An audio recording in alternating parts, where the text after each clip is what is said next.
रखता है पाप पुण्य का लेखा जोखा। कौन कहाँ कैसे रखता है पाप पुण्य का लेखा जोखा। ओढ़ के चादर तू गुरूर की, ओढ़ के चादर तू गुरूर की, देता अपने आप को धोखा। कौन कहाँ कौन कहाँ कौन कहाँ कौन कहाँ। ये मंदिर मेरी भाग्यवान पत्नी की तपस्या का फल है। बस होटल में थोड़ा पैसा लगाया है, मेरी बीवी देखती है ये सब, घर का खर्चा निकल जाता है, उसकी फिक्र नहीं। कितना अच्छा दोस्त है मेरा, मंदिर जाता है, व्रत रखता है। थोड़ी मुसीबत में है शायद। बहुत जल्द टारगेट तक पहुंच जाऊंगा मैं, बस फिर इंडिया आना है। मैं मंदिर गया था, ये मंदिर का प्रसाद है बेटा, ले लो। मैं मंदिर गया था, ये लो प्रसाद। जब एक जवान और खूबसूरत लड़की किसी को चाय का ऑफर करती है ना, तो उसे ठुकराने वाला बेवकूफ होता है। बेवकूफ हूं मैं, सनकी हूं मैं। आप प्लीज यहाँ से निकलती बनिए। जीते रहो बेटा, मैंने पहचाना नहीं। मैं संदेश जौहरी, जग्गू जौहरी का बेटा। ये देख, अखबार में उसके बारे में आर्टिकल छपा है, पढ़ ले।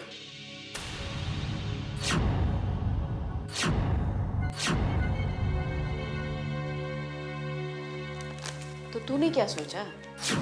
अब देख रानी, वक्त बदल रहा है, करिश्मे हो रहे हैं। मैं एक अच्छा सा बिजनेस करना चाहता हूं, मगर तुमसे एक पाई नहीं लूंगा। मैं दुनिया को बता देना चाहता हूं कि मैं क्या हूं। ठीक है, अगर भगवान ने मेरे किस्मत में अच्छे दिन लिखे हैं तो अच्छा है, पर आजकल मैंने अपने लिए भगवान से प्रार्थना करना छोड़ दिया है, क्योंकि मैंने तो जितनी करनी थी सो कर ली। अब मैं अपने बच्चों के बारे में प्रार्थना करती हूँ। चाहती हूँ कि उनका उज्जवल भविष्य हो, उनके सपने पूरे हो जाए। अब देखना, संदेश चाहता है कि वो नौकरी नहीं करेगा और अपना हॉस्पिटल खोलेगा, और छुटकी चाहती है कि फैक्ट्री उसकी कंप्यूटर की लग जाए। बस इसी उधेड़ बुन में लगी हूँ कि इस काम को कैसे अंजाम दें। पर हाँ, एक बात मैंने उनसे क्लियर कर दी है कि भाई चाहे कुछ भी करो, पर होटल और मकान को हाथ नहीं लगाना, बस। क्योंकि रानी अब होशियार हो गई है। अब मैं पैसे की वैल्यू अच्छी तरह समझ गई हूँ। अस्पताल खुलेगा, फैक्ट्री लगेगी, मैं अपने बच्चों के लिए अस्पताल खोलूंगा, फैक्ट्री लगाऊंगा। मेरे बेटे का अस्पताल खोलेगा, बेटी की कंप्यूटर की फैक्ट्री लगेगी। रानी, तू मेरा साथ देती जा। ये सोच ले, पुराना जग्गू मर गया, आज से हमारी नई जिंदगी शुरू। जग्गू, जब 15 साल के लिए कत्ल की सजा में तू जेल गया था, तब तेरा साथ नहीं छोड़ा, तब दूसरी शादी नहीं की 15 साल तक, तो अब क्या तेरे साथ छोड़ूंगी मैं। बस तू एक काम करना कि ओछी गिरी और घटिया हरकतें अब दोबारा मत करना, क्योंकि रानी हमेशा शान से जी है और शान से ही जिएगी। तू तैयार हो जा।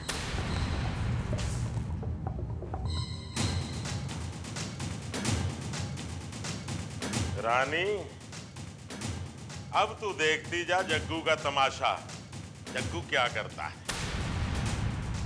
पाप पुण्य का लेखा जोखा। पाप पुण्य का लेखा जोखा।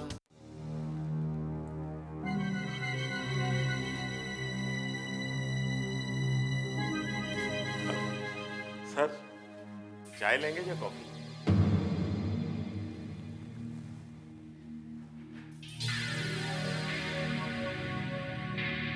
जग्गू, ये क्या ड्रामा है तुम्हारा?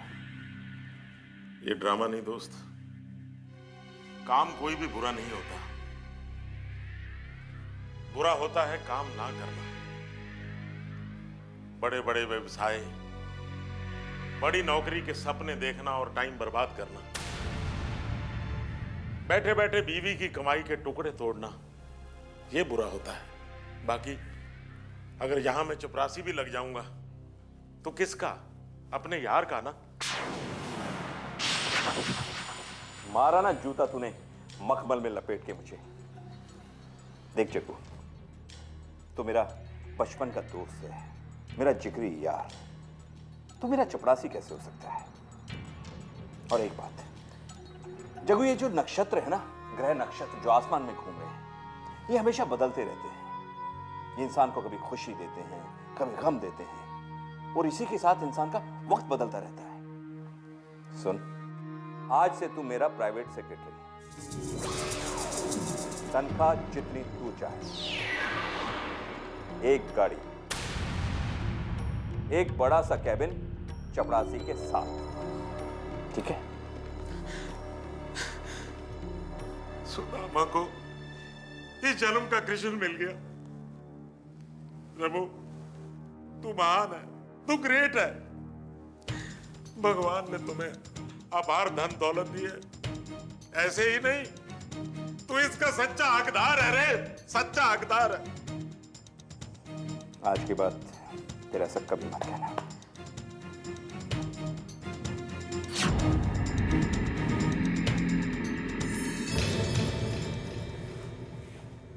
हेलो के साहब। Hello mister Khan. हेलो के मिस्टर साहब। Krishna. Please sit down. Thank you.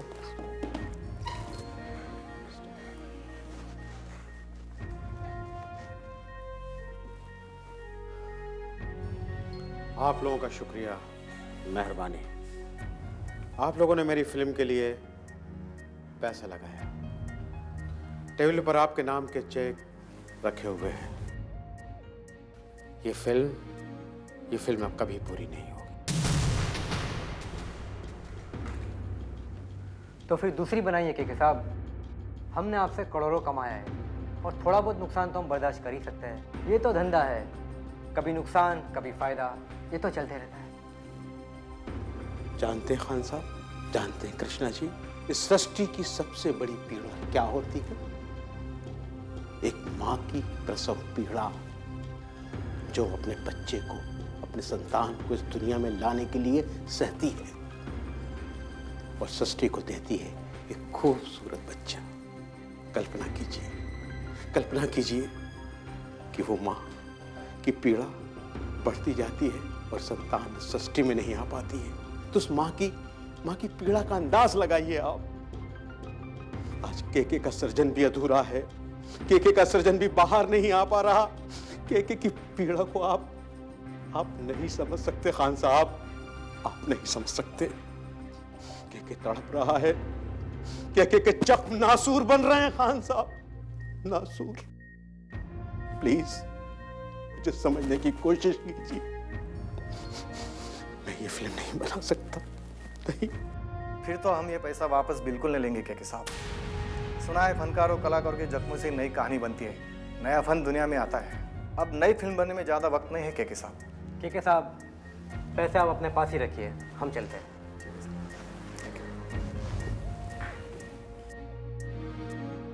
वाह फिल्म इंडस्ट्री वाह। यहाँ किसी के जख्म, किसी का व्यापार तिजारत बन जाता है। आज केके के जख्मों पर भी पैसा लगा गए लोग।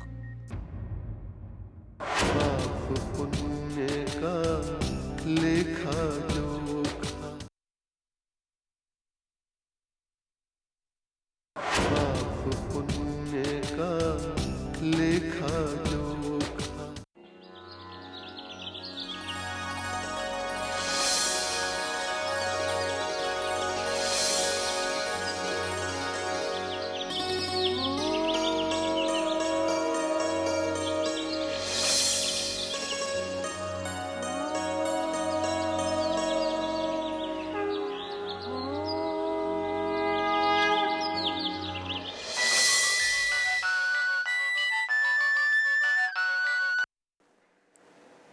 यस। हेलो मोना जी। हाँ, मैं मोना बोल रही हूँ। हाँ, मैं निकल रही हूँ। मैं ठीक 11 बजे स्टूडियो पहुँच जाऊँगी। सॉरी मैडम, आपको डायरेक्टर साहब ने 2 बजे आने को कहा है। क्या ये टाइम आपको सूट करता है? Beggars are not choosers. अरे मैं तो स्ट्रगलर हूँ। वो मुझे जितने बजे का वक्त देंगे उतने बजे पहुँच जाऊँगी। And thank you for your information, वरना मुझे 2 बार मुंबई की सड़कें नापनी पड़ती। Thank you so much.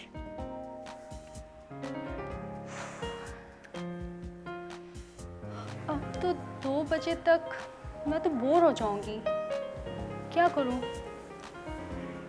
चलो देखते हैं शकुंतला देवी के कृष्ण कन्हैया का तमाशा।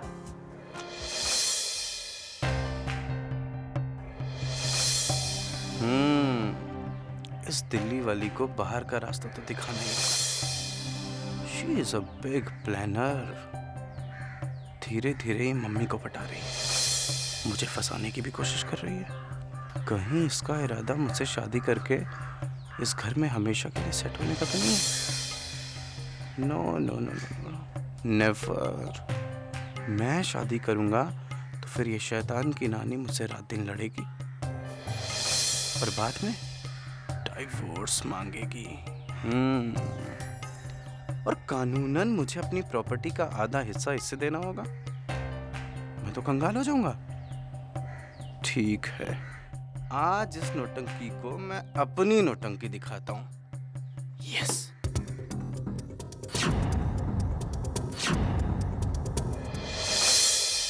हाँ, मैं मोना चोपड़ा बोल रही हूँ। हाँ, मैं ठीक 1 बजे लोखंडवाला गार्डन में पहुंच जाऊंगी। हाँ, मेरी ब्लैक कार है। आप ज़रा गेट में बोल देंगे, क्योंकि वो लोग आउटसाइडर्स को अलाउड नहीं करते हैं अंदर आने के लिए। फिर मेरा मेकअप रहेगा और फिर मैं एकदम ग्लैमरस ड्रेसअप कर आ रही हूँ। लोग मुझे घूरेंगे तो please. Excuse me Mona ji. लगता है किसी बड़े प्रोड्यूसर से मीटिंग करने जा रही हैं। जी हाँ। हाँ, तो काफी बड़ी फिल्म साइन करने वाली होंगी। एक्सक्यूज मी, मैं आपको थोड़ी देर के बाद कॉल करती हूँ। ओके? हाँ, मैं जा रही हूँ। तुम्हें कोई प्रॉब्लम है? पर जाने से पहले मेरा ये सीन तो देखते जाइए। सीन? कौन सा सीन? Very simple. कृष्णा की होली। कृष्णा की होली।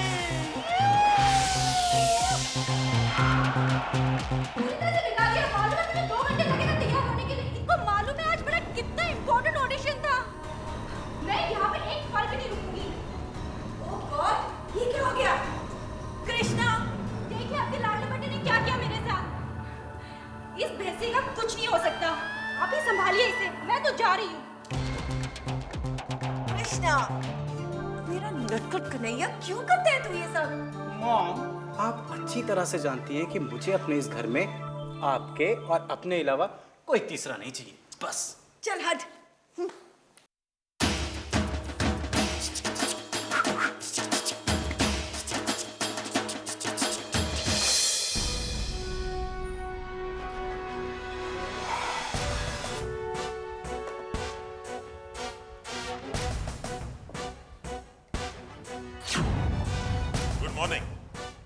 Good morning. हर्षी, मैं आज तुमसे कुछ पूछना चाहता हूं। पूछो। देखो, नौकरी एक तरफ और दोस्ती एक तरफ। ये बताओ, तुम अपने इस नए पीए पर कितना विश्वास करते हो? जग्गू, मैं कुछ समझा नहीं, क्या पूछना चाहते थे? वो ये कि अगर ऑफिस में मैं आपके बिहाफ पे कुछ डिसीजंस ले लूं तो आपको बुरा तो नहीं लगेगा? देखो जग्गू, तुम मेरे पीए बाद में हो, पहले मेरे दोस्त हो, और मेरे बिहाफ पे कोई भी फैसला तुम करोगे तो फैसला गलत नहीं हो सकता। तो सिर्फ आज शाम को आपकी एक अपॉइंटमेंट है, बहुत जरूरी, वो आप देख लीजिए। बाकी ऑफिस का सारा काम मैं संभालूंगा। थैंक गॉड, कोई तो मेरी जिंदगी में आया जिसने मेरे कंधों का बोझ हल्का कर दिया। थैंक यू वेरी मच दोस्त। देखो, दोस्त भी कहते हो और थैंक यू भी बोलते हो, कोई एक चुन लो ना। तो चुन ले। क्या? Thank you. हाँ? दोस्त। हाँ, ये हुई ना बात।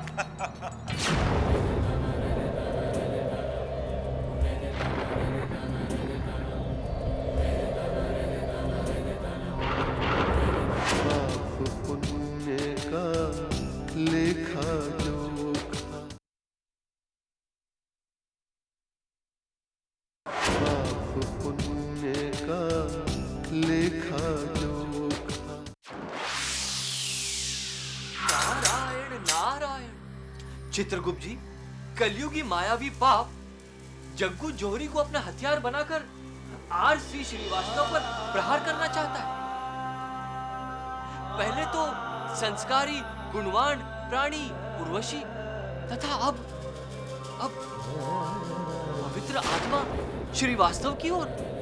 हाँ नाना जी, मैं यही आपको दर्शाना चाहता था कि कैसे मायावी पाप पहले पुण्य आत्माओं को अपने अधीन करता है, तत्पश्चात कैसे कैसे श्रवण इंद्रिय और दृष्टि इंद्रिय यानी सुनने और देखने पर अपना अधिकार जमा उनके मस्तिष्क पर अपनी सवारी का मार्ग खोजता है। देखिए, ये आगे का दृश्य है।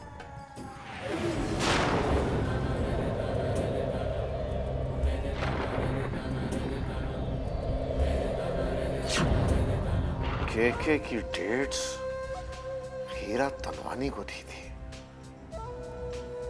अब हीरा तनवानी की डेट्स हीरा तनवानी।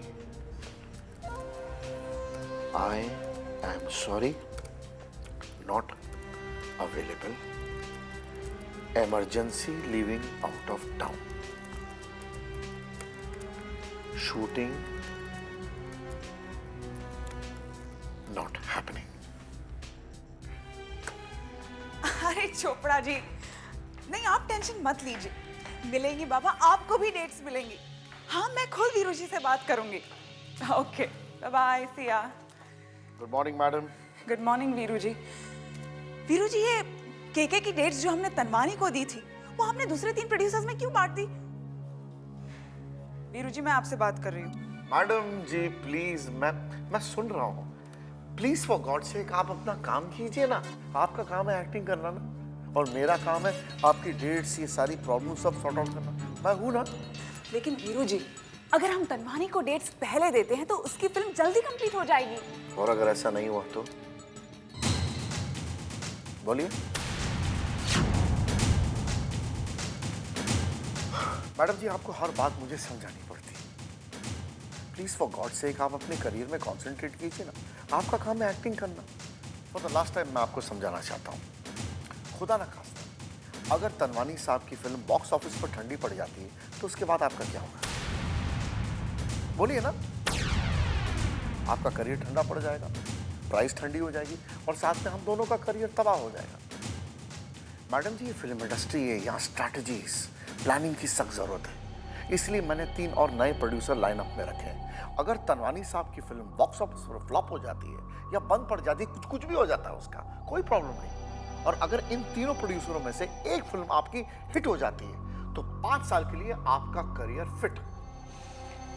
वीरू जी, आप ये बात क्यों भूल जाते हैं कि तनवानी की फिल्म में कोई ऐरी गैरी नहीं, उर्वशी हीरोइन है, और जिस फिल्म में उर्वशी हीरोइन होती है वो फिल्म सिर्फ हिट होती है।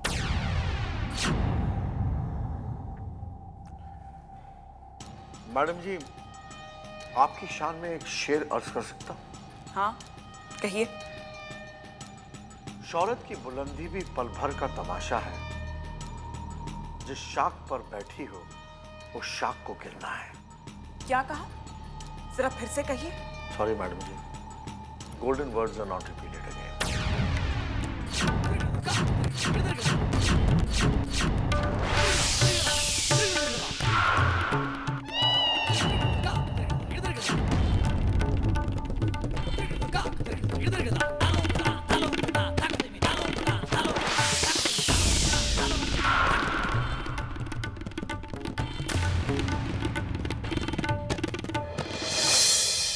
हर इंसान का कहाँ पर हर इंसान का कच्चा चिट्ठा, हर इंसान का कच्चा चिट्ठा, हाजिरी सबकी लगती एक दिन, एक पल में ही फैसला होता, कौन कहाँ कौन